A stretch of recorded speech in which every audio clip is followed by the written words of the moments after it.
നമസ്കാരം. 2003 ഒക്ടോബർ 8 രാവിലെ ഏകദേശം ഒരു 7 മണിയാവും. ആ സമയത്ത് കേപ്പ് മേ തീരത്തിനടുത്തുകൂടി ഒരു ബോട്ടിംഗ് നടത്തുകയാണ് ആ ദമ്പതികൾ. രാവിലെ അനവധി ജോഡികൾ ഇതുപോലെ ബോട്ടുമായി കേപ്പ് മേ കടൽത്തീരത്തുണ്ട്. അവരങ്ങനെ കറങ്ങി നടക്കുമ്പോഴാണ് ഒരു ടീമിന്റെ ശ്രദ്ധയിൽ കടലിലൂടെ ഒഴുകി നടക്കുന്ന ഒരു വസ്തു പെടുന്നത്. നല്ല നീളമുള്ള ഒരു വസ്തുവാണ്. അത് കണ്ടതും അവർ ആ ബോട്ട് ആ വസ്തുവിന്റെ അടുത്തേക്ക് അടുപ്പിച്ചപ്പോൾ അക്ഷരാർത്ഥത്തിൽ അവർ ഞെട്ടിപ്പോവുകയാണ്. അതൊരു ഡെഡ് ബോഡിയാണ്. ഉടൻ തന്നെ അവർ ആ വിവരം ബോട്ടിലെ ജീവനക്കാരെ അറിയിച്ചു. ജീവനക്കാർ കോസ്റ്റ് ഗാർഡിനെ വിവരം അറിയിച്ചു. കോസ്റ്റ് ഗാർഡ് സംഭവ സ്ഥലത്തെത്തി. ജീർണിച്ചു തുടങ്ങിയിരിക്കുന്ന ഒരു ഡെഡ് ബോഡിയാണ് അവിടെ ആ കടലിലെ മുകളിൽ കാണപ്പെടുന്നത്. ആ ബോഡി അവരെ കരയ്ക്കടിപ്പിച്ചു. കരയ്ക്ക് ബോഡി എത്തിച്ചപ്പോഴേക്കും ഫോറൻസിക് ടീമും കൂടി സംഭവ സ്ഥലത്ത് എത്തിയിട്ടുണ്ട്. അതൊരു സ്ത്രീയുടെ ബോഡിയാണ്. പക്ഷെ ആ സ്ത്രീയുടെ കാലുകൾ ചങ്ങല കൊണ്ട് ബന്ധിക്കപ്പെട്ടിരിക്കുകയാണ്. കൈകൾ രണ്ടും പുറകിലോട്ട് ചേർത്ത് വെച്ച് ടേപ്പ് കൊണ്ട് ഒട്ടിച്ചിരിക്കുകയാണ്. ആ ബോഡി നന്നായി ജീർണിച്ചിട്ടുമുണ്ട്. ആ ലേഡി മരിച്ചിട്ട് ഏകദേശം ഒരാഴ്ചയെങ്കിലും ആകുമെന്ന് ബോഡി പരിശോധിച്ച ഫോറൻസിക് ടീം തുടക്കത്തിൽ തന്നെ പോലീസിനോട് പറഞ്ഞു. ആ ബോഡി തുടർന്ന് സൂക്ഷ്മ പരിശോധനയ്ക്ക് വിധേയമാക്കിയ ഫോറൻസിക് ടീം ആ ലേഡിയുടെ മുഖത്തുള്ള പാടുകളാണ് പിന്നീട് കൂടുതൽ ശ്രദ്ധിച്ചത്. ആ മുഖത്ത് ഞണ്ട് അള്ളി കീറിയതിന്റെ കടിച്ചതിന്റെയൊക്കെ പാടുകളുണ്ട്. അവര് വളരെ ശ്രദ്ധിച്ച് ആ ഭാഗം നോക്കുമ്പോഴാണ് ആ സ്ത്രീയുടെ വായ്ക്കകത്തുനിന്ന് ഒരു ഞണ്ടിനെ അവർക്ക് കിട്ടി. അതൊരു സ്റ്റോൺ ക്രാബാണ്. ആ സ്റ്റോൺ ക്രാബ് അറ്റ്ലാന്റിക്കിൽ കടലിന്റെ അടിത്തട്ടിൽ കാണപ്പെടുന്ന ഒന്നാണ്. അതിന്റെ അർത്ഥം വളരെ വ്യക്തമാണ്. ആ ബോഡി സമുദ്രത്തിന്റെ അടിയിൽ ഒത്തിരി നേരം ഉണ്ടായിരുന്നു. സമുദ്രത്തിന്റെ അടിയിലേക്ക് ആ ബോഡി പോകണമെങ്കിൽ ആ ബോഡി ശരിക്കും ഭാരത്തോടെ കടലിൽ വീഴണം. ആ ബോഡിയുടെ കാലിൽ ബ്രിക്സോ കട്ടിയുള്ള എന്തെങ്കിലും സംവിധാനമോ വെച്ച് കെട്ടാനായിരിക്കും ആ ചങ്ങല ഉപയോഗിച്ചിരിക്കുക. ആ ചങ്ങലയിൽ കെട്ടിയിരുന്ന ബ്രിക്സോ അല്ലെങ്കിൽ ആ ഭാരമുള്ള വസ്തു അതെന്താണെങ്കിലും ചങ്ങലയിൽ നിന്ന് അഴിഞ്ഞു പോയിരിക്കുകയാണ്. പക്ഷെ കാലിലെ കെട്ട് അങ്ങനെ തന്നെ ഉണ്ട്. അവരുടെ തലയ്ക്ക് ഒരു ക്ഷതവുമുണ്ട്. പോസ്റ്റ്മോർട്ടത്തിന് വേണ്ടി ഇൻക്വസ്റ്റ് നടപടികൾക്ക് ശേഷം ബോഡി ആശുപത്രിയിലേക്ക് ഷിഫ്റ്റ് ചെയ്തു. അവിടെ പോസ്റ്റ്മോർട്ടം നടപടികൾ നടക്കുമ്പോൾ ഇവിടെ പോലീസ് ഈ കേപ്പ് മേ മേഖലയിൽ എവിടെയെങ്കിലും മിസ്സിംഗ് കേസുകൾ രജിസ്റ്റർ ചെയ്യപ്പെട്ടിട്ടുണ്ടോ എന്ന് നോക്കുകയാണ്. പ്രത്യേകിച്ച് ഒരാഴ്ച മുമ്പ് ഏകദേശം ഒരു 18-25 വയസ്സിനകത്ത് വരുന്ന യുവതികളുടെ മിസ്സിംഗ് കേസ് ഉണ്ടോ എന്നാണ് പോലീസ് നോക്കുന്നത്. അങ്ങനെ നോക്കിയപ്പോൾ ആ ശൈലിയിലുള്ള കേസുകളൊന്നും കേപ്പ് മെയിൽ രജിസ്റ്റർ ചെയ്യപ്പെട്ടിട്ടില്ല. പിന്നെ എന്താ സംഭവിച്ചത്? കേപ്പ് മെയിൽ രജിസ്റ്റർ ചെയ്യപ്പെട്ടിട്ടില്ല. പക്ഷേ സമീപത്ത് മറ്റേതെങ്കിലും സ്ഥലങ്ങളിൽ രജിസ്റ്റർ ചെയ്യപ്പെട്ടിരിക്കാനുള്ള സാധ്യത ഉണ്ടെന്ന് മനസ്സിലാക്കിയ പോലീസ് മറ്റു സ്ഥലങ്ങളിലേക്കും ആ മെസ്സേജ് പാസ് ചെയ്തു. ശരിക്കും കേപ്പ് മെയുടെ നേരെ ഓപ്പോസിറ്റ് ആണ് ന്യൂജേഴ്സി. ന്യൂജേഴ്സി സ്റ്റേറ്റുമായി ബന്ധപ്പെട്ട് ഒത്തിരിയേറെ ബീച്ചുകളുണ്ട്. ഇനി അവിടെ എങ്ങനെയുള്ള ആളുടെ ബോഡിയാണോ ഇത്? ആ ഒരു ചോദ്യം കേപ്പ് മേ പോലീസിനുണ്ട്. സ്വാഭാവികമായിട്ട് അവർ ആ വിവരങ്ങൾ ന്യൂജേഴ്സി പോലീസിനെ അറിയിക്കാനിരിക്കുമ്പോഴാണ് പോസ്റ്റ്മോർട്ടം റിപ്പോർട്ട് അവർക്ക് കിട്ടുന്നത്. ആ പെൺകുട്ടിക്ക് ഏകദേശം ഒരു 18 വയസ്സാണ് പ്രായം വരിക. അവളുടെ തലയുടെ പുറകിൽ ഒരു ക്ഷതമേറ്റിട്ടുണ്ട്. പക്ഷെ ആ ക്ഷതം ആന്റി മോർട്ടമാണ്. മരിച്ചതിന് ശേഷം ഉണ്ടായിരിക്കുന്നതാണ്. മരിച്ചതിന് ശേഷം ആ പെൺകുട്ടിയുടെ തല അങ്ങനെ ക്ഷതമേൽക്കണമെങ്കിൽ അതിന് ഒരു സാധ്യതയുള്ളൂ. മരിച്ചതിന് ശേഷം ആ ബോഡി വലിയ പൊക്കമുള്ള കെട്ടത്തിന് മുകളിൽ നിന്ന് എടുത്ത് താഴേക്ക് ഇടണം. അങ്ങനെ വീണപ്പോൾ ആ തല തറയിൽ ഇടിച്ചതിന്റെ ഫലമായി ആ തലയിൽ ഉണ്ടായിരിക്കുന്ന ക്ഷതമാണ് പോസ്റ്റ്മോർട്ടം ചെയ്ത ഡോക്ടേഴ്സ് കണ്ടെത്തിയിരിക്കുന്നത്. ആ വ്യക്തി കൊല്ലപ്പെട്ടിരിക്കാൻ സാധ്യതയുള്ളത് ശ്വാസം മുട്ടിയാണ്. അതിന്റെ കഴുത്ത് ഞെരിച്ച് കൊന്നതിന് ശേഷമാണ് അതിനെ എടുത്ത് കെട്ടത്തിന്റെ മുകളിൽ നിന്ന് താഴേക്ക് ഇട്ടിരിക്കുന്നത്. ഏതാണ്ട് ആ ഒരു നിഗമനത്തിലാണ് ഡോക്ടേഴ്സ് എത്തിയിരിക്കുന്നത്. പോലീസ് ആ റിപ്പോർട്ട് വായിച്ചു. അധികം പ്രായമില്ലാത്ത ഒരു പെൺകുട്ടിയാണ് മരണപ്പെട്ടിരിക്കുന്നത്. ആരാണ് ആ പെൺകുട്ടി? ആരാ അവളെ ഈ പരുവത്തിൽ എത്തിച്ചത്? അവളെങ്ങനെ ഈ കടലിലെത്തി? 100,000 ചോദ്യങ്ങൾ പോലീസിന്റെ മുന്നിലുണ്ട്. പോലീസ് അവളുടെ ഫിംഗർ പ്രിന്റുകൾ എടുത്ത് നാഷണൽ ഡേറ്റാബേസിൽ ഒന്ന് അപ്പ് ചെയ്യാനുള്ള ശ്രമം ചെയ്യുമ്പോഴാണ് ആ കാര്യത്തിൽ അവർ പരാജയപ്പെടുകയാണ്. അതിന്റെ കാരണം ആ ബോഡിയിലെ വിരലുകൾ ഏതാണ്ട് തണുത്ത് മരവിച്ചിരിക്കുന്നതാണ്. ഏകദേശം ഒരാഴ്ചയോളം കടലിൽ ആ ബോഡി കിടന്നതിന്റെ ഫലമായിട്ട് ആ ബോഡി ശരിക്കും മഞ്ഞ് കട്ട പോലെ ആയിരിക്കുകയാണ്. അത് ഉറപ്പായതും ഡോക്ടേഴ്സ് ആ ബോഡിയുടെ വിരലുകളിലേക്ക് ഒരു ഇഞ്ചക്ഷൻ കൊടുത്തു. ശരിക്കും ഒരു സലൈൻ സൊല്യൂഷനാണ് ആ വിരലിലേക്ക് കയറ്റുന്നത്. അത് ആ വിരലിൽ മാറ്റമുണ്ടാക്കി. ആ വിരലിലെ മരവിപ്പ് മാറിയതും ഫിംഗർ പ്രിന്റ് എടുക്കാൻ കഴിയുന്ന ഒരു സ്റ്റേജായി. ആ ഫിംഗർ പ്രിന്റ് പോലീസ് അവരുടെ സൈറ്റിലേക്ക് അപ്പ് ചെയ്തപ്പോൾ അവിടെയുള്ള റെക്കോർഡുകളിൽ ഒരെണ്ണമായി അത് പെട്ടെന്ന് മാച്ച് ചെയ്തു. അത് ഒരു കിംബർലി കോൾട്ടന്റെ ഫിംഗർ പ്രിന്റ് ആണ്. കിംബർലിയുടെ അഡ്രസ്സും അതിൽ രേഖപ്പെടുത്തിയിട്ടുണ്ട്. അവള് കേപ്പ് മേയുടെ നേരെ ഓപ്പോസിറ്റ് ഡെൽവേറിലെ ഡോവർ എന്ന സ്ഥലത്ത് താമസിക്കുന്ന ഒരു പെൺകുട്ടിയാണ്. അവൾ ആ വീട്ടിലെ ദത്തുപുത്രിയാണ്. അവളെ കുറിച്ചുള്ള ഡേറ്റ ഉടൻ തന്നെ പോലീസ് കളക്ട് ചെയ്തു. അവള് മിസ്സായി എന്ന് പറഞ്ഞുകൊണ്ട് ഒരു പരാതി ഒരാഴ്ചയ്ക്ക് മുമ്പ് അവിടെയുള്ള ഒരു പോലീസ് സ്റ്റേഷൻ ലഭിച്ചിട്ടുണ്ട്. കേപ്പ് മേയ്ക്കും ഈ ഡെൽവേറിനും ഇടയിൽ അറ്റ്ലാന്റിക് ഓഷൻ ഉണ്ട്. 64 കിലോമീറ്റർ വ്യത്യാസമുണ്ട് ഇവ തമ്മിൽ. മറുഭാഗത്ത് ലഭിച്ചിരിക്കുന്ന പരാതി അതുകൊണ്ടാണ് ഇപ്പുറത്ത് അറിയാതെ പോയത്. പരാതി കൊടുത്തിരിക്കുന്നത് ലോറൈൻ എന്ന സ്ത്രീയാണ്. പോലീസ് അവരെ കോൺടാക്ട് ചെയ്തു. കിംബർലിന്റെ അച്ഛനും അമ്മയും അവൾക്ക് ചെറുപ്രായത്തിൽ തന്നെ മിസ്സായതാണ്. അവളുടെ അച്ഛൻ ക്രിമിനൽ കേസുകളിലൊക്കെ കൂടെ പെടുകയും ജയിലിലാകുകയും ചെയ്യുന്ന ഒരു കഥാപാത്രമാണ്. അമ്മയാണെങ്കിൽ ഈ മയക്കുമരുന്നിന് അഡിക്റ്റായി വീട്ടിൽ കയറാതെ നടക്കുന്ന ഒരു കക്ഷിയുമാണ്. അങ്ങനെയാണ് കിംബർലിനെ അവളുടെ ബന്ധുക്കൾ അവരുടെ വീട്ടിൽ നിർത്തി വളർത്തി തുടങ്ങുന്നത്. പല വീടുകളിലും നിന്ന് വളർന്ന കിംബർലിൻ അവസാനം എത്തിച്ചേർന്നത് ഈ ലോറൈന്റെ വീട്ടിലാണ്. ലോറൈന്റെ ഭർത്താവ് റൂഡിയും അവളെ ദത്തുപുത്രിയായിട്ട് എടുക്കുകയായിരുന്നു. അവർക്ക് വേറൊരു കുട്ടിയോടും ഉണ്ട്. അവളുടെ പേര് ഹെദർ എന്നാണ്. ഹെദറും കിംബർലിനും ഒരേ പ്രായക്കാരാണ്. ഹെദറിന് ഒരു കൂട്ടായിട്ട് ഒരു പെൺകുട്ടി ഉള്ളത് നല്ലതാണെന്ന് തോന്നിയത് കൊണ്ടാണ് യഥാർത്ഥത്തിൽ ഈ ദമ്പതികൾ കിംബർലിനെ ദത്തെടുക്കുന്നത്. കിംബർലിൻ അന്ന് പഠിക്കാൻ പോയതാണ്.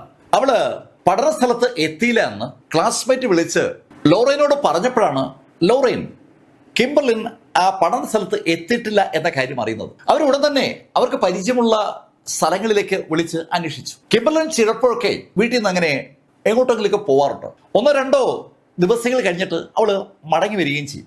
അവളുടെ ബാല്യം അവൾക്ക് നൽകിയ ഒരുപാട് ബുദ്ധിമുട്ടുകൾ അവൾ തരണം ചെയ്തത് ഈ യാത്രകൾ വഴിയാണ്. പലപ്പോഴും അവളുടെ വളർത്തച്ഛനോടും വളർത്തമ്മയോടും പറയാതെയായിരിക്കും അവൾ ഇറങ്ങിപ്പോവുക. ഒരാഴ്ചയ്ക്ക് കഴിഞ്ഞിട്ടായിരിക്കും ചിലപ്പോൾ മടങ്ങി വരിക. അവള് കൂടെ മിസ്സാകുമ്പോൾ അവളെ കാണാനില്ല എന്ന് പറഞ്ഞുകൊണ്ട് പരാതിയുമായി ഈ വളർത്തമ്മ സ്റ്റേഷനിലെത്തും. ആ പരാതി സ്റ്റേഷനിൽ അന്വേഷിച്ചുകൊണ്ടിരിക്കുമ്പോഴായിരിക്കും കിംബർലിൻ മടങ്ങി വരുന്നത്. അതുകൊണ്ടാണ് ഇപ്രാവശ്യത്തെ പരാതി പോലീസ് സ്വീകരിച്ചതിന് ശേഷം ശരിക്കും അവര് അന്വേഷിക്കാതിരുന്നത്. അവള് 2 ദിവസം കഴിയുമ്പോൾ മടങ്ങി വരുമെന്ന് പോലീസുകാര് ആ വളർത്തമ്മയോട് പറയുകയും ചെയ്തു. അവർക്കും അതറിയാം കിംബർലിൻ മടങ്ങി വരുമെന്ന്. പക്ഷെ ഇപ്രാവശ്യം ഒരാഴ്ചയായിട്ടും അവള് മടങ്ങി വന്നില്ല.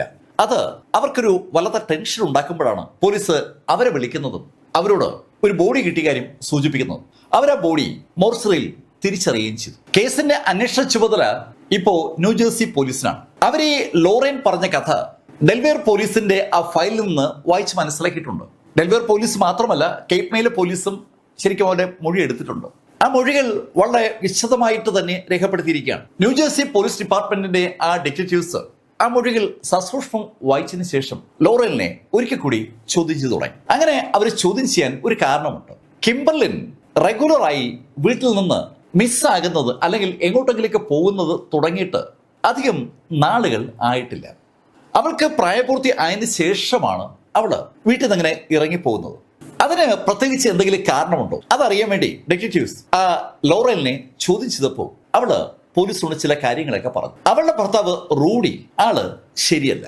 റൂഡിയും ലോറൈനും ചേർന്ന് അവരുടെ മകൾക്കൊരു കളിക്കൂട്ടുകാരി എന്ന നിലയിൽ വളർത്തി കൊണ്ടുവരാൻ വേണ്ടിയാണ് യഥാർത്ഥത്തിൽ കിംബർലിനെ ദത്തെടുക്കുന്നത്. പക്ഷെ അവള് വളർന്നു വന്നപ്പോൾ അവളൊരു സുന്ദരിയായി മാറി. കണ്ടാൽ ആരും ഒന്ന് നോക്കിപ്പോകുന്ന ശൈലിയിലുള്ള ഒരു പെൺകുട്ടിയായി അവൾ മാറിയപ്പോൾ അവളെ കാണുമ്പോൾ ഈ വളർത്തച്ഛന് ഒരു അസ്വസ്ഥതയൊക്കെ തോന്നും.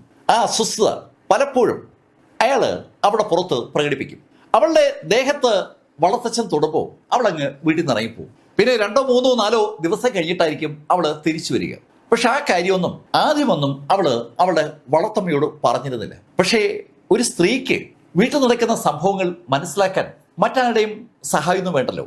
അവര് പലതും കാണും. അവർക്ക് അവരുടെ ഭർത്താവിന്റെ ബോഡി ലാംഗ്വേജ് മനസ്സിലാകും. വളർത്തുമകളെ കാണുമ്പോഴുള്ള ഭർത്താവിന്റെ നോട്ടവും പെരുമാറ്റവും ഇടപെടലുകളും ഒക്കെ അവര് നോട്ട് ചെയ്തതും അവർ ആ കാര്യം അവരുടെ ഭർത്താവിന്റെ ശ്രദ്ധപ്പെടുത്തുകയും ഈ പരിപാടി ഇനി വെച്ച് നടത്താൻ അനുവദിക്കില്ല എന്ന് പറയുകയും ചെയ്തു. അത് സ്വാഭാവികമായും അയാളെ ഒന്നുകൂടി ദേഷ്യപ്പിടിപ്പിച്ചു. അങ്ങനെയാണ് ഏകദേശം 2 ആഴ്ചകൾക്ക് മുമ്പ് അയാള് ഈ കിംബർലിനെ കയറി പിടിക്കുന്നത്. ആ സമയത്ത് കിംബർലിന്റെ വളർത്തമ്മയോ സഹോദരിയോ ആ വീട്ടിലുണ്ടായിരുന്നില്ല. അന്ന് ഒരു പരുവത്തിലാണ് കിംബർലിൻ അവിടെ നിന്ന് രക്ഷപ്പെട്ടത്. അന്ന് ആ സമയത്ത് ആ വീടിനടുത്തേക്ക് വന്ന ചില അയൽക്കാർ ശബ്ദം കേട്ട് ആ വീടിന് മുന്നിലേക്ക് ഓടിയെത്തിയപ്പോൾ കിംബർലിൻ അവരുടെ ഇടയിലേക്ക് ഓടി രക്ഷപ്പെടുകയായിരുന്നു. അത് ഈ വളർത്തമ്മ വന്നപ്പോൾ അയൽക്കാരൊക്കെ വ്യക്തമായി റിപ്പോർട്ട് ചെയ്തു. അങ്ങനെ അതൊരു കേസായി അത് സ്റ്റേഷനിലെത്തി. പോലീസ് റൂഡിയെ പോക്കി. ശരിക്കും അതിന്റെ വിചാരണ നടക്കാൻ പോകുന്നതേ ഉള്ളൂ. അതേസമയത്ത് ഒരു ഡിവോഴ്സ് കേസും അവിടെ സ്റ്റാർട്ട് ചെയ്തിരിക്കുകയാണ്. റൂഡിയെ ഇനി വേണ്ട എന്ന് ആ വളർത്തമ്മ തീർത്തു പറഞ്ഞിരിക്കുകയാണ്. ഈ കാര്യങ്ങളൊക്കെ ലോറൈൻ വ്യക്തമായിട്ട് ന്യൂജേഴ്സി പോലീസ് ഡിപ്പാർട്ട്മെന്റിനോട് അറിയിച്ചു. ആ വീട്ടിലെ വളർത്തച്ഛൻ അവളെ പീഡിപ്പിക്കാൻ ശ്രമിച്ചപ്പോൾ ഭാഗ്യം കൊണ്ടാണ് പലപ്പോഴും അവൾ രക്ഷപ്പെട്ടത്. പക്ഷെ ഇപ്രാവശ്യം അവള് ആ വളർത്തച്ഛന്റെ പിടിയിൽ നിന്ന് രക്ഷപ്പെടാൻ ശ്രമിച്ചപ്പോൾ പറ്റാതായതും ആ വളർത്തച്ഛൻ അവളെ കൊന്നതാണോ? വ്യക്തമായ ഒരു ചോദ്യം അവിടെ കടന്നു വരികയാണ്. അങ്ങനെയാണ് പോലീസ് റൂഡിയെ പൊക്കുന്നത്. റൂഡിയെ പൊക്കുമ്പോൾ പോലീസിന് ഒരു സാക്ഷി കൂടി കിട്ടിയിട്ടുണ്ട്. അത് കിംബർലിന്റെ ക്ലാസ്മേറ്റ് ആണ്. ആ ക്ലാസ്മേറ്റ് ആണ് കിംബർലിൻ വരാതിരുന്ന ദിവസം ആ കാര്യം ഈ വളർത്തമ്മയെ വിളിച്ച് പറയുന്നത്. കിംബർലിൻ അവൾക്ക് ആ വീട്ടിലുണ്ടാകുന്ന എല്ലാ അനുഭവങ്ങളും നല്ലതും ചീത്തയുമായ എല്ലാം ഈ കൂട്ടുകാരുമായി പങ്കുവയ്ക്കുവാൻ അവൾക്ക്. അതുകൊണ്ട് തന്നെ കിംബർലിന്റെ രക്ഷിതാവ് റൂഡി നടത്തുന്ന ആ അഡ്വാൻസസ് കൃത്യമായിട്ട് അറിയാമായിരുന്നു. അവൾ ആ കാര്യങ്ങളൊക്കെ പോലീസിനോട് പറയുകയും ചെയ്തു. റൂഡിക്കെതിരെ വ്യക്തമായ സാക്ഷിമൊഴിയുണ്ട്. വീട്ടിൽ ഭാര്യയും എതിരാണ്. അതുപോലെ കിംബർലിന്റെ ആ സുഹൃത്തും വ്യക്തമായി എതിർമൊഴി കൊടുത്തിരിക്കുകയാണ്. അതിനടിസ്ഥാനത്തിലാണ് റൂഡിയെ പോലീസ് പൊക്കിയിരിക്കുന്നത്. പോലീസിന് ഈ പഴയ കാര്യങ്ങളിലൊന്നും അല്ല താല്പര്യം. പോലീസിനെ അറിയേണ്ടത് കിംബർലിന്റെ മരണത്തിൽ റൂഡിക്ക് എന്ത് പങ്കാണ് ഉള്ളതെന്നാണ്. റൂഡിയെ വിശദമായി ചോദ്യം ചെയ്യലിന് വിധേയമാക്കിയെങ്കിലും റൂഡി കിംബർലിന്റെ മരണത്തിൽ അയാൾക്ക് പങ്കില്ല എന്ന സ്റ്റാൻഡിൽ ഉറച്ചു നിൽക്കുകയാണ്. കിംബർലിൻ മരിച്ച ദിവസം താൻ മകൾക്കൊപ്പം ടൂറിലായിരുന്ന കാര്യം റൂഡി പറഞ്ഞപ്പോൾ റൂഡിയെ സപ്പോർട്ട് ചെയ്തുകൊണ്ട് ഹെദർ അവൾക്കൊപ്പം അച്ഛനുണ്ടായിരുന്ന കാര്യം പോലീസിനോട് പറഞ്ഞു. പോലീസ് അവര് ഉണ്ടെന്ന് പറയുന്ന സ്ഥലത്തുള്ള മറ്റ് ഡേറ്റകളൊക്കെ കളക്ട് ചെയ്ത് തുടങ്ങി. അവർ പോയി എന്ന് പറയുന്ന സ്ഥലത്ത് അവരെ കണ്ട ആളുകൾ ഉണ്ടാവണമല്ലോ. അങ്ങനെ ഒരു വിശദമായ അന്വേഷണം നടത്തിയപ്പോൾ ഹെദറും റൂഡിയും പറയുന്ന കാര്യത്തിൽ കുറച്ച് വാസ്തവം ഉണ്ടെന്ന് പോലീസ് മനസ്സിലായി. അവർ പറഞ്ഞ സ്ഥലത്തൊക്കെ അവരന്ന് എത്തിയിട്ടുണ്ട്. ഹെദർ അവളുടെ അച്ഛനൊപ്പം പുറത്തേക്ക് പോയ കാര്യം നേരത്തെ അമ്മയും പോലീസിനോട് പറഞ്ഞതാണ്. അവരുടെ സ്റ്റേറ്റ്മെന്റിനകത്ത് എന്തെങ്കിലും ഒരു മിസ്സിംഗ് ഉണ്ടെങ്കിലേ പോലീസിന് ഇനി റൂഡിലേക്ക് എത്താൻ പറ്റും. സംഭവം നടന്ന ദിവസം അയാൾ സംഭവ സ്ഥലത്ത് ഉണ്ടായിരുന്നില്ല എന്ന് സൂചിപ്പിക്കുന്ന തെളിവുകളാണ് അയാൾ പോലീസ് മുന്നിൽ ഹാജരാക്കുന്നത്. ആ തെളിവുകൾ കൃത്രിമമായി ഈ റൂഡി ഉണ്ടാക്കിയതാണോ എന്നാണ് പോലീസ് ഇപ്പോൾ അന്വേഷിക്കുന്നത്. അതിലേതെങ്കിലും ഒരു തെളിവ് കൃത്രിമമാണെങ്കിൽ ബാക്കി എല്ലാ തെളിവുകളും ആ ഒരൊറ്റ കാര്യത്തിൽ തട്ടിത്തകരും.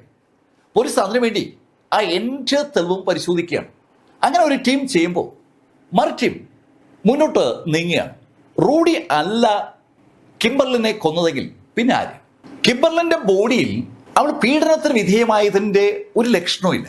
അവളുടെ ബോഡിയിൽ ഏതെങ്കിലും പുരുഷന്റെ കോശങ്ങൾ പറ്റിയിരിക്കുന്നുകൊണ്ടൊന്നും വളരെ വിശദമായ ഒരു സെർച്ച് പോലീസ് നടത്തിച്ചതാണ്.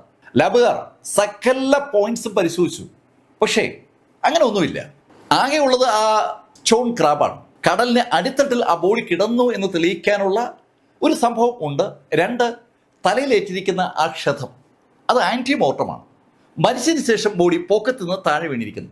അത് 2 പോലീസിന്റെ കയ്യിലുള്ള ഒരു പ്രധാന തെളിവാണ്. പക്ഷെ അതിനപ്പുറത്തേക്ക് ഒന്നുമില്ല എന്ന് പോലീസ് കരുതുമ്പോഴാണ് പോലീസിന്റെ ശ്രദ്ധ അവസാനം ആ കിംബർലിന്റെ കാലുകൾ ബന്ധിച്ചിരുന്ന ചങ്ങലയിലേക്ക് തിരിയുന്നത്. ആ ചങ്ങല അവര് നല്ല തുടച്ച് വൃത്തിയാക്കി സൂക്ഷ്മമായി പരിശോധിച്ചപ്പോൾ ആ ചങ്ങലയിലെ ഓരോ കണ്ണിയിലും ആ ചങ്ങല നിർമ്മിച്ചിരിക്കുന്ന കമ്പനിയുടെ എംബ്ലം ഉണ്ട്. ആ എംബ്ലം ബേസ് ചെയ്ത് പോലീസ് നടത്തിയ അന്വേഷണം പോലീസിനെ എത്തിച്ചത് ആ ചങ്ങല വിറ്റ കടയിലേക്കാണ്. ലോവേഴ്സ് എന്ന കമ്പനിയുടെ ഒരു കടയിലാണ് ഇപ്പൊ പോലീസ് എത്തിയിരിക്കുന്നത്. ഹോം അപ്ലയൻസ് വിൽക്കുന്ന ഒരു ചെയിൻ ഓഫ് കടകളാണ് ലോവേഴ്സിന്റെ. അതിലൊരു കടയിലാണ് ഇപ്പൊ പോലീസ് എത്തിയിരിക്കുന്നത്. ആ കട കിംബർലിന്റെ വീടിന് സമീപത്താണ്. ആ കടയിൽ ആ ചങ്ങലയുമായി എത്തിയ പോലീസ് ആ ചങ്ങല അവിടെ കാണിച്ചപ്പോൾ അവരത് തിരിച്ചറിഞ്ഞു. അത് ആ കടയിൽ നിന്ന് വിറ്റതാണ്. ആ കടയിൽ CCTV ക്യാമറയുണ്ട്. ആ ക്യാമറ ആ ചങ്ങല വാങ്ങിച്ച ആളുകളുടെ ചിത്രങ്ങൾ പോലീസിന് മുന്നിലെത്തിച്ചു. 2003 സെപ്റ്റംബർ 30 ഏകദേശം രാവിലെ 10:10 ആയപ്പോൾ വിഷ്വലാണ് പോലീസിന് ഇപ്പോൾ ആ കടക്കാരൻ നൽകുന്നത്. 2 ചെറുപ്പക്കാരുടെ ചിത്രങ്ങളാണ് ഉള്ളത്. അധികം പ്രായമൊന്നുമില്ല. അവന്മാര് ചങ്ങലയും പൂട്ടും 2 ഹോളോ ബ്രിക്സും ആ കടയിൽ നിന്ന് വാങ്ങിച്ചിരിക്കുകയാണ്. ആരാണ് ആ കക്ഷികൾ എന്ന് ചോദിച്ചാൽ കടക്കാരൻ അറിയില്ല. കടയിൽ വരുന്ന ആളുകൾക്ക് സാധനം വിൽക്കുക എന്നല്ലാതെ അവരുടെ പേര് ഊരൊക്കെ ചോദിച്ചു വെക്കേണ്ട കാര്യം കടക്കാരന് ഇല്ല എന്നുള്ളത് കൊണ്ട് തന്നെ കടക്കാരന് ആ ആളുകളെ കുറിച്ച് കൂടുതൽ വിവരം പോലീസിന് നൽകാൻ പറ്റുമായിരുന്നില്ല. പക്ഷേ ചിത്രം പോലീസിന്റെ കയ്യിൽ ഇരിക്കുകയല്ലേ. പോലീസ് ആ ചിത്രം പത്രങ്ങളിൽ പ്രസിദ്ധീകരിച്ചു. ആ ചിത്രത്തിൽ കാണുന്ന ആളുകളെ ആർക്കെങ്കിലും അറിയാമോ എന്ന് ചോദിച്ചുകൊണ്ടുള്ള പോലീസിന്റെ ആ പരസ്യത്തിന് പെട്ടെന്നാണ് മറുപടി കിട്ടിയത്. ഒരുപാട് ആളുകൾ ആ ചിത്രം കണ്ടതും പോലീസിനെ കോൺടാക്ട് ചെയ്തു. അവർക്ക് ആ ചിത്രത്തിലെ ഒരാളെ അറിയാം. അതൊരു റോബോട്ടാണ്. പോലീസ് ആ റോബോട്ടുമായി ബന്ധപ്പെട്ട് ആളുകളിൽ നിന്ന് കൂടുതൽ വിവരങ്ങൾ ശേഖരിക്കുമ്പോൾ പോലീസ് സ്റ്റേഷനിലേക്ക് ഒരു കോൾ വന്നു. കോൾ വിളിച്ചാൽ സ്വയം പരിചയപ്പെടുത്തി. അയാളുടെ പേര് റോബർട്ട് എന്നാണ്. പത്രത്തിൽ അയാളുടെ പടം അടിച്ചു വന്നിരിക്കുന്ന കണ്ടതുകൊണ്ട് അയാൾ വിളിക്കുന്നത്. അങ്ങനെ അയാൾ പറഞ്ഞതും പോലീസ് അയാളെ സ്റ്റേഷനിലേക്ക് വിളിപ്പിച്ചു. പോലീസ് വിളിച്ചനുസരിച്ച് റോബർട്ട് സ്റ്റേഷനിലെത്തി. അവിടെ ആ കടയിൽ നിന്ന് സാധനം വാങ്ങിച്ച ആളുകളുടെ ഒരാൾ അയാൾ തന്നെയാണ്. മറ്റത് അയാളുടെ സുഹൃത്താണ്. അവർ 2 പേരും ആ ചങ്ങലയും പൂട്ടും അതുപോലെ ബ്രിക്സും ഒക്കെ വാങ്ങിച്ചത് അവരുടെ ബോഡി ബിൽഡിംഗ് ആക്ടിവിറ്റീസിന് വേണ്ടിയാണ്. അവരുടെ ബോഡി ബിൽഡിംഗ് ആക്ടിവിറ്റീസിന് വേണ്ടി അവർ സാധനം വാങ്ങിച്ചപ്പോൾ ആ കടയിൽ പതിഞ്ഞ ആ CCTV വിഷ്വലിൽ നിന്ന് എടുത്ത ഫോട്ടോ ഇപ്പോൾ അവരെ പ്രസിദ്ധരാക്കിയിരിക്കുകയാണ്. പോലീസിനോട് എന്തിനാ അങ്ങനെ ചെയ്തതെന്നൊക്കെ സ്വാഭാവികമായി ചോദിക്കുകയും ചെയ്തു. ആ ചോദ്യത്തിന് മറുപടി പറയാതെ പോലീസ് റോബർട്ടിനോട് ചോദിച്ചു, നിനക്ക് ഒരു കിംബർലിനെ അറിയാവോ? കിംബർലിനെ എനിക്ക് അറിയാം, പക്ഷേ പരിചയമില്ല. അവളുടെ അനുജത്തി ഹെദറിനെ പക്ഷെ എനിക്ക് പരിചയമുണ്ട്. ഹെദറിന്റെ സഹോദരിയാണ് കിംബർലിൻ എന്ന് ഹെദർ പറഞ്ഞ് അയാൾക്ക് അറിയാമെന്ന് റോബർട്ട് പോലീസിനോട് പറഞ്ഞു. ഹെദറുമായി നിനക്കെന്താ ബന്ധം? സർ, ഹെദർ എൻ്റെ സുഹൃത്ത് ജേക്കബിന്റെ ഗേൾഫ്രണ്ടാണ്. അങ്ങനെയാണ് എനിക്ക് ഹെദറിനെ അറിയാവുന്നത്. ജേക്കബോ? അതാരാ സാറേ? ആ ഫോട്ടോയിൽ എൻ്റെ കൂടെ ഉള്ളത് ജേക്കബാണ്. ജേക്കബും ഈ റോബർട്ടും കൂടി ആ കടയിൽ നിന്ന് ചങ്ങലയും പൂട്ടും അതുപോലെ കല്ലും വാങ്ങിയതുമായി കണക്ട് ചെയ്തുകൊണ്ടാണല്ലോ റോബർട്ടിനെ പോലീസ് വിളിച്ചിരിക്കുന്നത്. ഇപ്പൊ പോലീസിന് കിംബർലിനുമായി ബന്ധമുള്ള ഹെദറിനെയും ഹെദറിന്റെ കാമുകനെയും അതുവഴി കിട്ടുകയാണ്. പോലീസ് അങ്ങനെയാണ് ജേക്കബിനെയും ഹെദറിനെയും ചോദ്യം ചെയ്യാൻ തീരുമാനിക്കുന്നത്. ആദ്യം പോലീസിന് കിട്ടിയത് ഹെദറിനെയാണ്. ഹെദറിനെ സ്റ്റേഷനിലേക്ക് വിളിപ്പിച്ചു, അവളെ ചോദിച്ചു തുടങ്ങി. ഹെദർ, നിന്റെ സഹോദരി കിംബർലിൻ മരണപ്പെട്ടിരിക്കുകയാണ്. അവള് അതിക്രൂരമായി കൊല ചെയ്യപ്പെടുകയാണ്. നിങ്ങൾക്കിടയിലുള്ള പ്രശ്നത്തെ വലുതാക്കിയെടുത്ത് നീ അവളെ കൊന്നതല്ലേ? അങ്ങനെ ഹെദറിനോട് ചോദിച്ചതും അവള് രൂക്ഷമായി പ്രതികരിച്ചു. ഞങ്ങളുടെ സഹോദരിമാർക്കിടയിൽ പ്രശ്നങ്ങളൊക്കെ ഉണ്ടാവും, അതിന്റെ പേരിൽ അങ്ങോട്ടും ഇങ്ങോട്ടും കൊല്ലാനൊന്നും ഞങ്ങളാരും തുനിയത്തില്ല. ഒരു ടീനേജുകാരിയുടെ എല്ലാ ധാർഷ്ട്യവും അവളുടെ ആ മറുപടിക്കകത്ത് പ്രതിഫലിക്കുന്നുണ്ട്. അവൾക്ക് ആ കാര്യം വ്യക്തമായിട്ട് അറിയാം. കിംബർലിൻ യഥാർത്ഥത്തിൽ അവളുടെ കൂടപ്പിറപ്പ് അല്ല എന്നുള്ള കാര്യം. അവളെ അവളുടെ അച്ഛനും അമ്മയും എടുത്ത് വളർത്തുന്നതാണെന്നും അവൾക്കറിയാം. എന്നാലും അവളുടെ കൂടപ്പിറപ്പായിട്ട് തന്നെയാണ് കിംബർലിനെ കണ്ടിരുന്നതെന്നാണ് അവളിപ്പോൾ പോലീസിനോട് പറയുന്നത്. ഹെദറിന് കിംബർലിന്റെ മരണത്തിൽ ശരിക്കും വിഷമമുണ്ട്. അവളെ ആര് കൊന്നതാണെങ്കിലും അവരെ പിടിക്കണമെന്നാണ് ഹെദറിന്റെ ആവശ്യം. അവൾ അങ്ങനെ പറഞ്ഞതും പോലീസ് ഹെദറിനോട് ചോദിച്ചു, ഹെദർ, പത്രത്തിൽ നീ ആ ഫോട്ടോ കണ്ടതല്ലേ? ഞാൻ കണ്ടായിരുന്നു. ആ ഫോട്ടോ കണ്ടപ്പോൾ ഞാൻ ജേക്കബിന് മെസ്സേജ് ചെയ്തിരുന്നു. ആ ഫോട്ടോയുടെ അടിയിൽ പറയുന്ന കാര്യവുമായി അവനെന്തെങ്കിലും ബന്ധമുണ്ടോ അവനോട് മെസ്സേജ് ചെയ്ത് ചോദിച്ചത്. പക്ഷെ അവ അതിന് മറുപടി നൽകിയിട്ടില്ല. അതുമാത്രമല്ല, കിംബർലിൻ മരിച്ചപ്പോൾ ആ കാര്യം ഞാൻ അവനോട് പറഞ്ഞായിരുന്നു. പക്ഷെ അവൻ അന്ന് അത് കേൾക്കാൻ വലിയ താല്പര്യം കാണിച്ചില്ല. എനിക്ക് ജേക്കബിൽ സംശയമുണ്ട്. വളരെ വ്യക്തമാണ് ഹെദറിന്റെ സ്റ്റേറ്റ്മെന്റ്. അവിടെ കാമുകനാണ് ജേക്കബ്. ആ ജേക്കബിന് കിംബർലിന്റെ മരണത്തിൽ പങ്കുണ്ടെന്ന് സംശയിക്കുന്നതായി ഹെദർ പറഞ്ഞതും പോലീസ് ജേക്കബിനെ പിടികൂടാൻ തീരുമാനിച്ചു. ജേക്കബിനെ പിടികൂടുന്നതിന് മുന്നോടിയായി അവന്റെ പ്രൊഫൈല് പോലീസ് കൃത്യമായി പഠിക്കുകയാണ്. ജേക്കബ് ജോൺ എന്നാണ് അയാളുടെ പൂർണ്ണ പേര്. അയാളൊരു ഫ്ലൈയിങ് ക്ലബ്ബ് ഇൻസ്ട്രക്ടറുമാണ്, ഒരു കോളേജ് സ്റ്റുഡൻറ്റുമാണ്. അയാള് പഠനത്തിൽ ശരിക്കും മിടുക്കനുമാണ്. അവൻ ശരിക്കും സോളോ ആയിട്ട് പ്ലെയിന് പറത്തുന്ന ആളാണ്. അവനിപ്പോ ഒരു എക്സ്പീരിയൻസ്ഡ് പൈലറ്റ് ആണെന്ന് പറയാം. അവൻ എക്സ്പീരിയൻസ്ഡ് പൈലറ്റായി മാറിയതിന് ശേഷം ശരിക്കും ഒരു ഇൻസ്ട്രക്ടറായി മാറിയിരിക്കുകയാണ്. അവനാണ് ഇപ്പോ കുട്ടികളെ വിമാനം പറത്താൻ പഠിപ്പിക്കുന്നത്. അവന് ആ വിമാനം പറത്താനുള്ള പ്രക്രിയ സുഖമായി നടത്തിക്കൊണ്ടു പോകാനായി ഒരാഴ്ചയിൽ ഇത്ര മണിക്കൂർ പറക്കേണ്ട ആവശ്യമുണ്ട്. ആ കോട്ട തികയ്ക്കാൻ വേണ്ടി അവൻ ഏത് സമയത്ത് വേണമെങ്കിലും ആ ക്ലബിലെ വിമാനങ്ങളിൽ ഏതെങ്കിലും എടുത്ത് ഒറ്റയ്ക്ക് പറത്താനുള്ള അനുവാദമുണ്ട്. അങ്ങനെ പലപ്പോഴും അവൻ വിമാനം എടുക്കുകയും പറത്തുകയും ചെയ്യാറുണ്ട്. ആ വിവരങ്ങളൊക്കെ അറിഞ്ഞ പോലീസ് സെപ്റ്റംബർ 30 അവൻ അങ്ങനെ വിമാനം വല്ലോ എടുത്തിട്ടുണ്ടോ എന്നുള്ള ഒരു അന്വേഷണം നടത്തിയപ്പോൾ സെപ്റ്റംബർ 30 രാത്രി 11 മണി കഴിഞ്ഞപ്പോൾ ഫ്ലൈയിങ് ക്ലബിന്റെ വക ഒരു വിമാനം അവൻ എടുത്തിട്ടുണ്ടെന്നും 2 മണിക്കൂറോളം അറ്റ്ലാന്റിക്കിന് മുകളിൽ പറന്നതിന് ശേഷം തിരിച്ച് അവിടെ ലാൻഡ് ചെയ്തിട്ടുണ്ടെന്നുള്ള ഒരു ലോഗ് ഡേറ്റ പോലീസിന് കിട്ടി. സെപ്റ്റംബർ 30 കിംബർലിൻ മിസ്സാവുന്നത്. അന്ന് രാത്രി 11 മണി മുതൽ 1 മണി വരെ ഈ ജേക്കബ് ജോൺ വിമാനത്തിൽ അറ്റ്ലാന്റിക്കിന് മുകളിലുണ്ടായിരുന്നു. പോലീസിന് ആ ബോഡി ലഭിച്ചിരിക്കുന്നത് അറ്റ്ലാന്റിക്കിന്റെ മുകളിൽ നിന്ന് തന്നെയാണ്. ഇനി ഒരു കാര്യം കൂടിയുണ്ട്. പോലീസിന് ലഭിച്ച ആ ബോഡിയിൽ നല്ലൊരു ക്ഷതമുണ്ട്. മുകളിൽ നിന്ന് ആ ബോഡി വീണതിന്റെ ഫലമായിട്ട് ഉണ്ടായ ക്ഷതമാണ്. ഇനി ഈ ജേക്കബ് ജോൺ വിമാനത്തിൽ നിന്ന് താഴേക്ക് കിംബർലിന്റെ ബോഡി എടുത്തിട്ടതാണോ, അതിന്റെ ഫലമായി വെള്ളത്തിൽ ആ ബോഡി ഇടിച്ചപ്പോൾ ഉണ്ടായ ക്ഷതമാണോ അവളുടെ പുറകുവശത്ത് കാണപ്പെടുന്നത്? പോലീസിന് ഇനി മുന്നോട്ട് പോകണമെങ്കിൽ സ്വാഭാവികമായും ജേക്കബ് ജോണ് കസ്റ്റഡിയിൽ വേണം. പോലീസ് ജേക്കബ് ജോണിനെ പൊക്കി അവനെ ചോദിച്ചു തുടങ്ങി. കിംബർലിന്റെ വീടിന് സമീപത്തുള്ള ആ ലോക്കസിന്റെ കടയിൽ നിന്ന് ചങ്ങലയും പൂട്ടും പിന്നെ 2 ഹോളോബ്രിക്സും അവൻ വാങ്ങിക്കൊണ്ട് പോകുന്ന വിഷ്വൽ അവനെ കാണിച്ച പോലീസ് അവനോട് ചോദിച്ചു, ഈ സാധനങ്ങൾ എന്തിനാ വാങ്ങിച്ചത്? റോബർട്ട് പറഞ്ഞ അതേ മറുപടിയാണ് അവൻ പോലീസിനോട് പറഞ്ഞത്. ഇത് ഞങ്ങളുടെ ഫിറ്റ്നസ് വർദ്ധിപ്പിക്കാനായി വാങ്ങിച്ച സാധനങ്ങളാണ്. ഫിറ്റ്നസ് ബിൽഡ് ചെയ്യാൻ വേണ്ടി അവൻ വാങ്ങിച്ച ആ സാധനങ്ങളിൽ ഒന്നാണല്ലോ ആ ചെയിൻ. പക്ഷെ ആ ചെയിൻ കിംബർലിന്റെ ഡെഡ് ബോഡിയിലാണ് പോലീസ് കണ്ടത്. അതിനവൻ ഉത്തരം പറഞ്ഞല്ലേ പറ്റൂ. പക്ഷേ അതിനവൻ ഉത്തരം പറയാൻ വിസമ്മതിച്ചു. എന്തെങ്കിലും മറുപടി അവൻ ഇനി പറയണമെങ്കിൽ അവനോടൊപ്പം അവന് വക്കീല് വേണം. അതാണ് അവന്റെ സ്റ്റാൻഡ്. പോലീസ് അവനോട് ഇതിനിടയിൽ ഒരു ചോദ്യം കൂടി ചോദിച്ചു. അവിടെ നിന്ന് വാങ്ങിക്കൊണ്ടുപോയ ആ 2 ഹോളോ ബ്രിക്സ് കട്ടകൾ എവിടെ എന്നതാണ് ചോദ്യം. അവന്റെ ഫിറ്റ്നസ് പരിപാടിക്ക് വേണ്ടി അവൻ വാങ്ങിച്ചു വെച്ചതാണല്ലോ. അതിനവന് മറുപടിയില്ല. ആ പൂട്ടുകൾ എവിടെ? ആ ചോദ്യത്തിനും മറുപടിയില്ല. അതിനൊക്കെ മറുപടി അവൻ പറയണമെങ്കിൽ അവന്റെ വക്കീല് അവനൊപ്പം വേണം. സ്വാഭാവികമായിട്ടും അവനെ കണക്ട് ചെയ്തുകൊണ്ട് വക്കീലെത്തി. വക്കീലിന്റെ സാന്നിധ്യത്തിൽ അവൻ ചില മറുപടികളൊക്കെ പറഞ്ഞു. അവസാനം പോലീസിന് അവനെ വിട്ടുകൊടുക്കേണ്ടി വന്നു. അവനെ ജാമ്യത്തിൽ ഇറക്കി ആ വക്കീല് കൊണ്ടുപോകുമ്പോൾ പോലീസ് അവന്റെ പേരിന് ചുറ്റും ഒരു ചുവന്ന വൃത്തം വരച്ചു. ആ ചങ്ങല ആ യുവതിയുടെ ബോഡിയിൽ കണ്ടത് എങ്ങനെ എന്നതിന് ഒരു ഉത്തരം അവൻ പറഞ്ഞല്ലേ പറ്റൂ. പക്ഷെ അവന്റെ ഡിഫൻസ് വളരെ സിമ്പിളാണ്. അവൻ വാങ്ങിച്ച ചങ്ങലയാണ് കൃത്യമായിട്ട് ആ പെൺകുട്ടിയുടെ ബോഡി കിടക്കണമെന്ന് പോലീസിന് തെളിയിക്കാൻ പറ്റില്ല. ഒരേപോലുള്ള മാർക്കുള്ള ഇഷ്ടംപോലെ ചങ്ങലകളുണ്ട്. അത് ഏതുമാകാം. ലോക്കസിന്റെ അനവധി കടകളിൽ ആ ചങ്ങല വിറ്റുപോകുന്നുണ്ട്. മറ്റാളുകൾ വാങ്ങിച്ച ചങ്ങലയാണ് ഈ കിംബർലിന്റെ ബോഡിയിൽ ഉള്ളതെങ്കിലോ? വക്കീലിന്റെ ആ ചോദ്യത്തിന് കൃത്യമായ ഒരു മറുപടി പോലീസിന് കൊടുക്കാൻ തൽക്കാലമില്ല. അതുകൊണ്ട് കൂടിയാണ് അവര് കിംബർലിന്റെ മരണവുമായി ബന്ധിപ്പിച്ച് അറസ്റ്റ് ചെയ്തിട്ടും ജേക്കബ് ജോണിനെ വക്കീലിനൊപ്പം വിടുന്നത്. വിട്ടെങ്കിലും ആ ചുവന്ന വൃത്തം അവന്റെ പേരിന് ചുറ്റും പോലീസ് അവിടെ വരച്ചു വെച്ചിരിക്കുകയാണ്. അവനെ കൊടുക്കാൻ കഴിയുന്ന കൃത്യമായ ഒരു തെളിവ്, അതാണ് ഇനി പോലീസിന് വേണ്ടത്. പരമാവധി തെളിവുകൾ ശേഖരിച്ചതിന് ശേഷം ജേക്കബ് ജോണിനെ ഒരിക്കൽ കൂടി പോക്കണം. അതാണ് പോലീസിന്റെ ടാർഗറ്റ്. ഒറ്റയ്ക്ക് എന്തായാലും ജേക്കബിന് ഈ കിംബർലിനെ അങ്ങനെ അവസാനിപ്പിക്കാൻ പറ്റില്ല. പോലീസിന്റെ നിഗമനം വളരെ സിമ്പിളാണ്. അറ്റ്ലാന്റിക്കിന് മുകളിലൂടെയുള്ള ആ രാത്രി 11-നും 1-നും ഇടയിലുള്ള ആ പറക്കലിൽ ആ ബോഡി അറ്റ്ലാന്റിക്കിലേക്ക് അവൻ വലിച്ചെറിഞ്ഞതാണ്. പ്ലെയിൻ പറത്തുന്നതിനിടയിൽ അവൻ ആ ബോഡി ആ പ്ലെയിനിൽ നിന്ന് എടുത്ത് താഴേക്കിടാൻ പറ്റില്ല.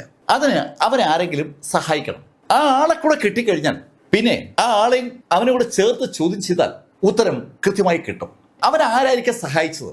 അന്ന് ഒക്ടോബർ 23 ഒക്ടോബർ 23 ജേക്കബ് ജോണിനെ പോക്കി വിശദമായ ഒരു ചോദ്യം ചെയ്യൽ നടത്തണം. മറുഭാഗത്ത് ജേക്കബ് ജോണിനെ പിടിക്കുമ്പോൾ റോബർട്ടിനെയും അതുപോലെ ഹെദറിനെയും കൂടി സ്റ്റേഷനിൽ എത്തിക്കണം. എല്ലാവരെയും കൂടി ഇരുത്തി ഒരു ചോദ്യം ചെയ്യൽ നടത്തിയാൽ ഉറപ്പായും ജേക്കബ് ജോൺ വീഴും. അങ്ങനെ തീരുമാനിച്ചുറച്ച് 23 രാവിലെ ജേക്കബ് ജോണിന്റെ വീട്ടിലേക്ക് പോകാൻ പോലീസ് റെഡിയാകുമ്പോഴാണ് അവർക്കൊരു കോള് കിട്ടുന്നത്. ആ കോള് വരുന്നത് ജേക്കബ് ജോണിന്റെ വീട്ടിൽ നിന്നാണ്. കോൾ വിളിച്ചത് ജേക്കബിന്റെ പിതാവാണ്. ജേക്കബ് ജോണിന്റെ പിതാവ് പറഞ്ഞ കാര്യങ്ങൾ കേട്ടതും പോലീസ് ഉടൻ ജേക്കബ് ജോണിന്റെ വീട്ടിലേക്ക് പാഞ്ഞെത്തി. അവിടെ അവരെത്തുമ്പോൾ ആളുകളൊക്കെ വീടിന് ചുറ്റും കൂടി നിൽക്കുകയാണ്. ആ ആളുകൾക്കിടയിലൂടെ പോലീസ് ജേക്കബ് ജോണിന്റെ മുറിയിലെത്തി. അവിടെ ജേക്കബ് വെടിയേറ്റ് മരിച്ച അവസ്ഥയിലാണ് പോലീസ് കാണുന്നത്. പോലീസ് ആരെ പ്രതിയാക്കണമെന്ന് ആഗ്രഹിച്ചു ആ വ്യക്തി ഇതാ മരണപ്പെട്ടിരിക്കുകയാണ്. ജേക്കബ് ജോൺ മരണപ്പെടാൻ ഇടയായ വെടിയുണ്ട കടന്നു വന്നിരിക്കുന്ന തോക്ക് തൊട്ടടുത്ത് കിടപ്പുണ്ട്. അവൻ സ്വയം നിറയൊഴിച്ചിരിക്കാൻ സാധ്യതയുണ്ടെന്ന് ആ തോക്ക് വിളിച്ചു പറയുന്നുണ്ട്. കഥ ജേക്കബ് ജോണിന്റെ പിതാവാണ് പിന്നീട് പോലീസിനോട് പറഞ്ഞത്. ജേക്കബ് ജോൺ അവന്റെ പിതാവിനോടും മാതാവിനോടും ചില കാര്യങ്ങളൊക്കെ സൂചിപ്പിച്ചിരുന്നു. കിംബർലിന്റെ മരണം അവൻ കൂടി അറിഞ്ഞാണ് സംഭവിച്ചതെന്നാണ് അവൻ രാത്രി മാതാപിതാക്കളോട് പറഞ്ഞത്. സംഭവിക്കാൻ പാടില്ലാത്തതാണ് സംഭവിച്ചത്. അതിലവന് ശരിക്കും മനസ്താപമുണ്ട്. കിംബർലിന്റെ സഹോദരി ഹെദർ ജേക്കബ് ജോണിന്റെ ഗേൾഫ്രണ്ടാണ്. അവളാണ് യഥാർത്ഥത്തിൽ ഈ വിഷയം തുടങ്ങി വെക്കുന്നത്. വീട്ടിൽ ഹെദറും കിംബർലിനും തമ്മിൽ പലപ്പോഴും വഴക്കുകൾ ഉണ്ടാകാറുണ്ട്. രണ്ടും കൂടി അടിയും കൂടും. ഹെദറിന്റെ അമ്മ ഇടപെട്ടാണ് പലപ്പോഴും പ്രശ്നങ്ങൾക്ക് പരിഹാരം ഉണ്ടാക്കുന്നത്. കൊച്ചുനാളിലേ ഉള്ള ആ അടികൂടൽ അവർ വളർന്നു വരുമ്പോഴും കൂടിക്കൂടി വരികയാണ്. ഹെദറും ജേക്കബ് ജോണും തമ്മിലുള്ള ബന്ധം തുടങ്ങിയിട്ട് കുറെ നാളുകളായി. ജേക്കബ് ജോണിന്റെ ഒരു ടൈം പാസ് തന്നെ ഹെദറാണ്. പക്ഷെ ആ ടൈം പാസിന് ഇപ്പോൾ ഹെദറിന് കിട്ടുന്നില്ല. അതിന് കാരണം അവളുടെ ടെൻഷനാണ്. അവളും അവളുടെ സഹോദരി കിംബർലിയും തമ്മിലുള്ള അടി ഇപ്പോൾ രൂക്ഷമായി നടക്കുന്നതുകൊണ്ട് അവൾക്ക് ഈ ജേക്കബ് ജോണിനെ അറ്റൻഡ് ചെയ്യാൻ തീരെ സമയം കിട്ടുന്നില്ല.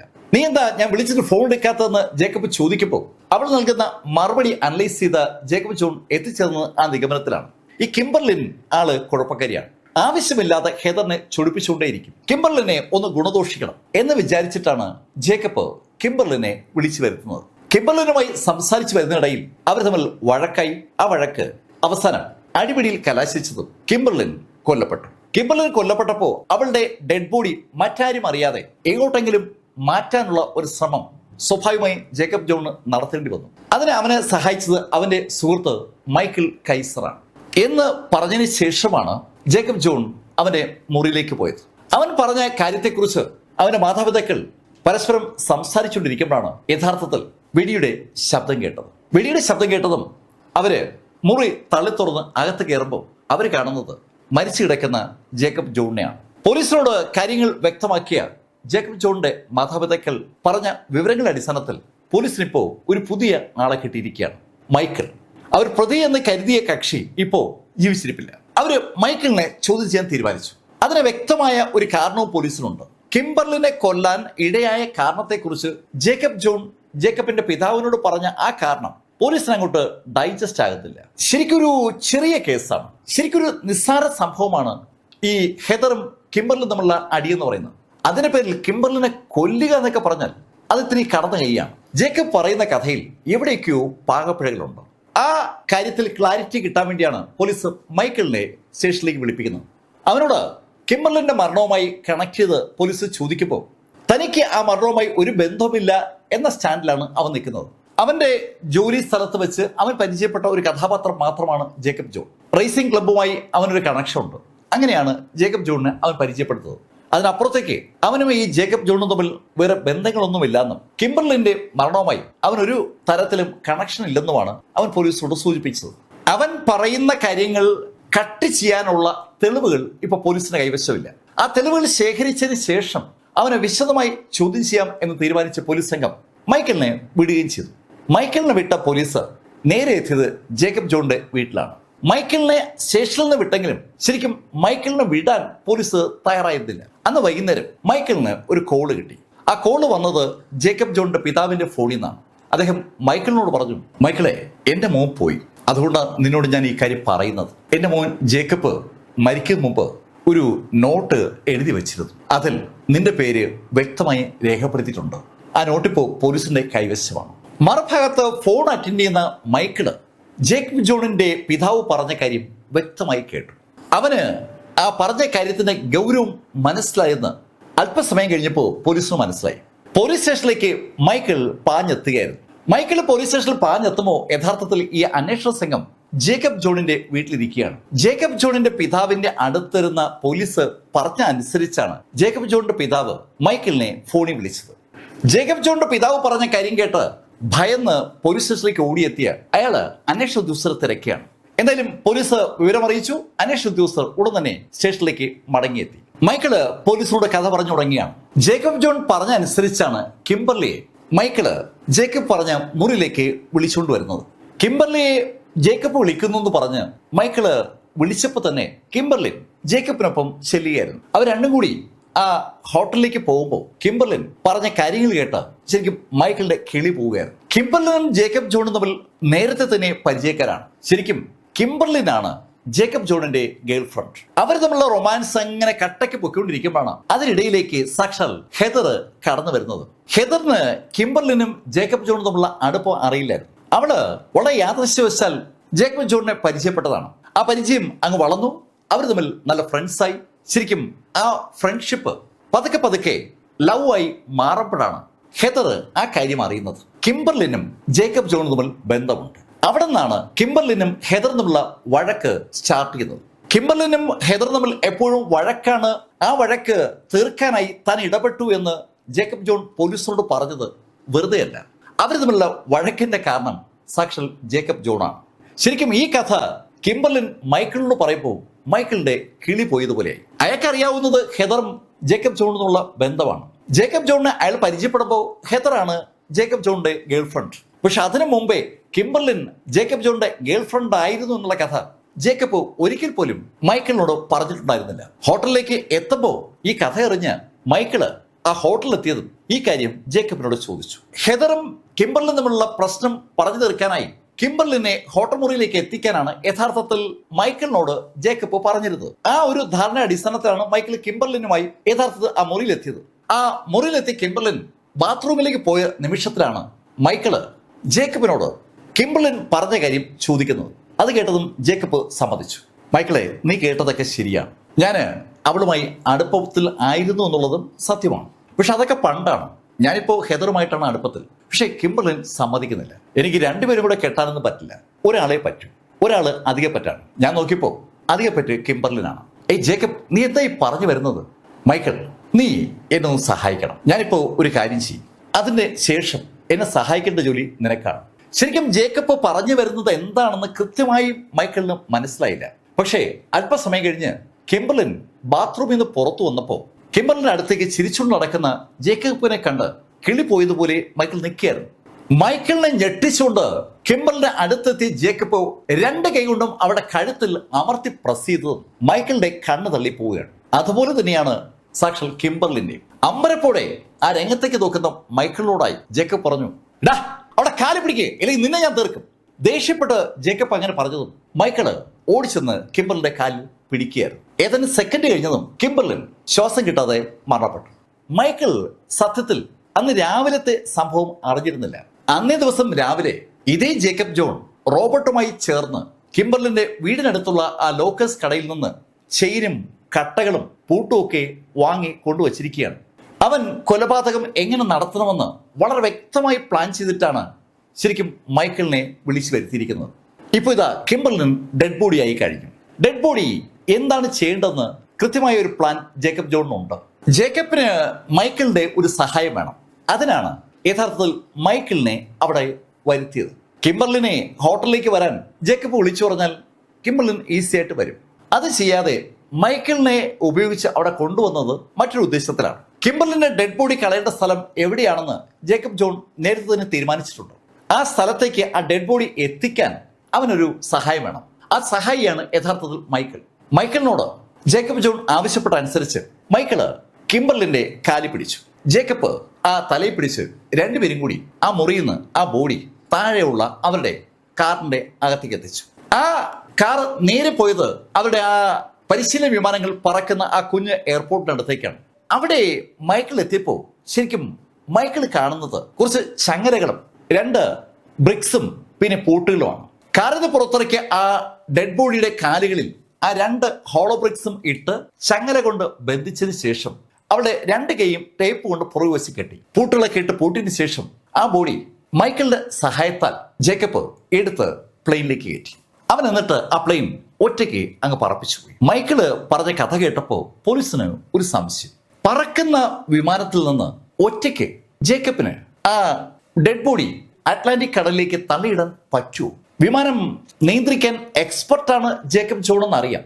എന്നാലും ഒരാൾക്ക് ആ വിമാനം ആകാശത്ത് പറക്കുമ്പോൾ തന്നെ വിമാനം നിയന്ത്രിക്കാതെ അതിവേഗം ആ ഡെഡ് ബോഡി എടുത്ത് താഴെയിടാൻ പറ്റൂ? ഒരു എക്സ്പെർട്ട് പൈലറ്റിന് പറ്റില്ലെന്ന് ചോദിച്ചാൽ പറ്റും. വിമാനം പറക്കുന്ന ആ ഒരു ദിശ വ്യക്തമായും സെറ്റ് ചെയ്തതിന് ശേഷം ഏതാനും നിമിഷങ്ങൾ കൊണ്ട് ഒരു സാധനം വലിച്ച് താഴേക്കിടാൻ അധികം ബുദ്ധിമുട്ടൊന്നുമില്ല. പക്ഷെ അത് ലേശം അപകടകരമായ ഒരു സംഭവമാണ്. മൈക്കിൾ പറയുന്നത് അങ്ങനെ ജേക്കബ് ചെയ്തു എന്നാണ്. ജേക്കബ് മടങ്ങി വരാൻ വേണ്ടി മൈക്കിള് എയർപോർട്ടിൽ കാത്തു നിന്നില്ല. ജേക്കബ് പറന്നു പോകിയപ്പോൾ തന്നെ മൈക്കിൾ അവിടെ നിന്ന് തിരിച്ചു പോവുകയായിരുന്നു. ജേക്കബ് ജോണാണ് 1-ാം പ്രതി. പക്ഷെ 1-ാം പ്രതി ജീവിച്ചിരിപ്പില്ല. 2-ാം പ്രതിയായ മൈക്കിളിന് നേരെ പോലീസ് ചാർത്തിയിരിക്കുന്നത് കൊലപാതകത്തിന് കൂട്ടുന്ന ഒരു കേസും തെളിവ് നശിപ്പിച്ച കേസുമാണ്. അതിന്റെ അടിസ്ഥാനത്തിൽ മൈക്കിളിന് 2004 കോടതി വിധിച്ചത് ജീവപര്യന്ത തടവാണ്. നമ്മൾ ഒരുപാട് കഥകളൊക്കെ കേൾക്കാറുണ്ട്. പക്ഷേ കാമുകിയെ കൊന്ന് പ്ലെയിനിൽ നിന്ന് കടലിലേക്ക് കളയുന്ന ഒരാളെ കുറിച്ച് ആദ്യമായിട്ടായിരിക്കും കേൾക്കുന്നത്. സ്വന്തമായി പ്ലെയിനൊക്കെ ഓടിക്കാൻ അറിയാവുന്ന കാമുകന്മാർ ഉണ്ടെങ്കിൽ കാമുകർ ചിലപ്പോൾ ഇതുപോലെ കടൽ വിടാനുള്ള സാധ്യതയുണ്ട്. അങ്ങനെ തോന്നിയത് കൊണ്ടാണ് ഈ കഥ ഞാൻ നിങ്ങളോട് പറയാമെന്ന് വിചാരിച്ചത്. എന്തായാലും കമന്റുകൾ ചെയ്യുക. ഈ കാര്യങ്ങൾ നിങ്ങളോട് സംസാരിച്ചത് എബ്ലൈഫിൽ നിന്ന് BS ചന്ദ്രമോഹൻ. Thank you.